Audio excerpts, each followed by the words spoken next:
নিজেকে বেশি অপরাধী মনে করিয়েন না। আপনি এত ভালো আল্লাহ পেয়েছেন, আপনি এত ভালো রব পেয়েছেন। বনি ইসরায়েলের একজন লোক ৯৯ জন লোককে হত্যা করলো। তারপর সে চিন্তা করলো আমার ভালো হওয়া উচিত, ক্ষমা পাওয়া উচিত, জাহান্নামের আগুন থেকে মুক্তি পাওয়া উচিত।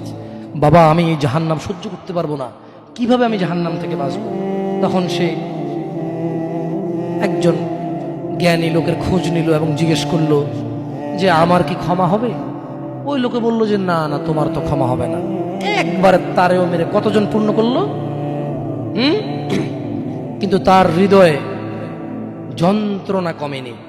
ওই যে একটা যন্ত্রণা, কি কাজ করলে আমি ক্ষমা পেয়ে যাব, কি এমন কাজ করলে আমি আল্লাহর আযাব থেকে রক্ষা পাবো। সে আল্লাহকে প্রচন্ড ভয় পাচ্ছিল।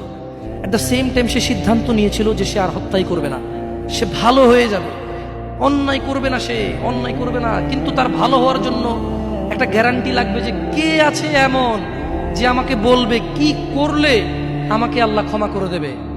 ওই লোকটা যখন মারা যায় আল্লাহ তাকে জান্নাত দিয়েছে। কেন? সে ভালো হওয়ার ইচ্ছা পোষণ করেছে। আপনিও ভালো হওয়ার ইচ্ছা পোষণ করেন, করবেন তো ইনশাআল্লাহ। আর ভালো কখন হতে হবে? কালকে? কালকে কখন থেকে ভালো হতে হবে? না, বিয়ের পরে। ভালো কখন থেকে হতে হবে?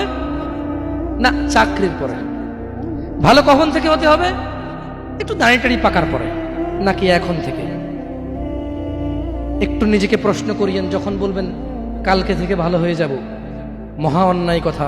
মানে আপনি নিশ্চিত গ্যারান্টি দিয়েছেন আপনি কালকে পর্যন্ত বাঁচবেন। এটা কত জঘন্যতম কথা না? আল্লাহ আমাদেরকে বোঝার তৌফিক দান করুন দিনী ভাইরা।